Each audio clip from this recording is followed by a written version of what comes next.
If you have been considering selling your home and you haven't sold a home in, say, the past 5 years or so, or you've never sold a home before, I want to provide you just with a few quick tips to maximize your chances of a successful sale here in 2019. Because there's a few things about the real estate business and the market overall that have definitely changed, and they play a big impact in how buyers look for homes in today's marketplace. Number one, HGTV. Like it or not, the house fix-up shows are everywhere. The reality TV shows dealing with fixing up old properties and renovating them or prepping your home for sale are all over the place. And the buyers have been watching those. All of those homes that they see, although they're not the majority of the homes that are for sale, that's what's expected. People want that, which is why new construction can quite often do so well, especially when they include a lot of those different features. Now, I'm certainly not saying that everybody needs to make their home look like an HGTV showcase in order to sell it. That's not what I'm saying at all. But what I'm saying is if your home's 20 years old and you haven't touched it in 20 years, you're going to have a hard time, or you're going to have to sell it at a substantial discount. Which leads me to number two, repairs. You're going to have to make sure that a lot of the repairs that are needed are made up front for two reasons. One, as I just mentioned, it's what the buyers in today's marketplace expect and want. Number two, depending upon your home and who the potential buyer is, a lot of the younger crowd buying today, the millennial crowd, they're a lot better at tech than they are hands-on repair.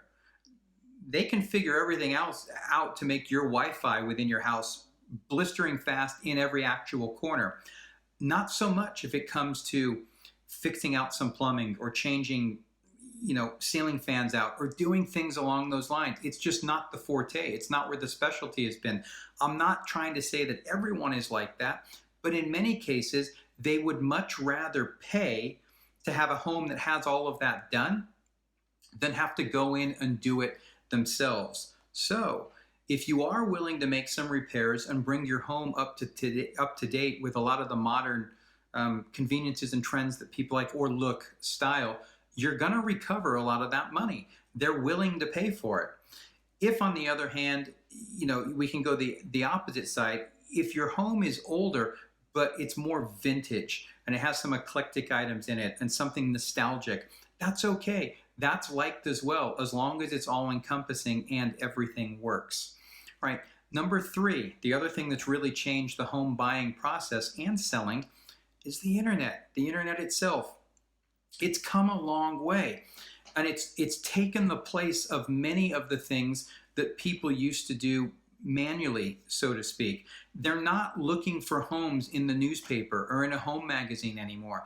Everybody is looking online. They're in front of their computer and they're looking on all of the popular sites, real estate websites, the Zillows, the Realtor.coms, the Trulias, the Redfins, you name them. That's where they're looking.